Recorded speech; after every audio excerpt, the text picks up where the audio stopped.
আমরা সংগ্রামী যৌথ মঞ্চ বরাবর মনে করে এসেছি যে রাজ্যের মানুষের সমস্যার সমাধান, রাজ্যের কর্মচারীদের সমস্যার সমাধান সরকারকে আলোচনার ভিত্তিতে সিদ্ধান্ত নিয়ে করা উচিত। সরকার শুনুক নাগরিকদের কথা, সরকার শুনুক তার কর্মচারীদের কথা, সেখান থেকেই সমস্যার সমাধান উঠে আসুক। বিগত সরকার কর্মচারীদের সেই মৌলিক দাবিগুলোকে কোনোদিন পাত্তা দেয়নি। তারা মনে করেছেন তারাই সমস্ত কিছুটা জানেন।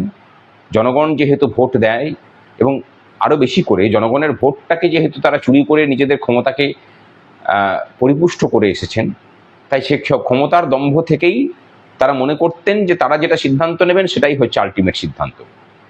এবং সরকারের সাথে সংঘাত লেগেছে সংগ্রামী যৌথ মঞ্চের নেতৃত্বে কর্মচারীদের। আলটিমেটলি সরকারের বদল হয়েছে। নতুন সরকারের কাছে আমাদের দাবি ছিল যে সরকারের কর্মচারীদের হিতে যেসব সিদ্ধান্ত সরকার আলোচনার সাপেক্ষে করুক, নিক।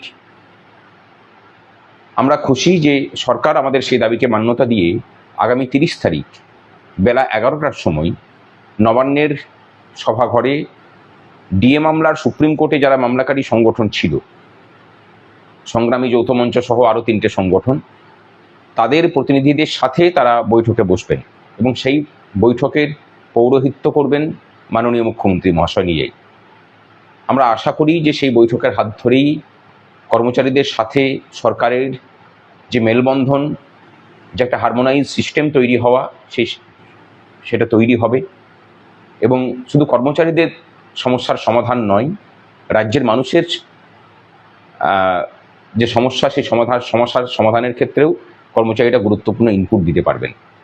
যদিও বৈঠকটা সুপ্রিম কোর্টের ডিএ মামলা কেন্দ্রিক, তথাপি আমরা চাইব যে সেই বৈঠকে অস্থায়ী পদে নিয়োগ, মানে অস্থায়ীদের স্থায়ীকরণের বিষয়, শূন্য পদে নিয়োগের বিষয়গুলোকেও যেন সরকার আমাদের কাছ থেকে তার ফিডব্যাক নিয়ে শোনে, কারণ এগুলোও খুব গুরুত্বপূর্ণ। এবং তারই সাথে বিগত সরকারের আমলেই যে প্রাতিষ্ঠানিক দুর্নীতি, সীমাহীন প্রাতিষ্ঠানিক দুর্নীতি, সেই বিষয়েও যেন আলোচনা করার অবকাশ আমরা পাই। আমরা আগামী 30 তারিখের দিকে তাকিয়ে আছি।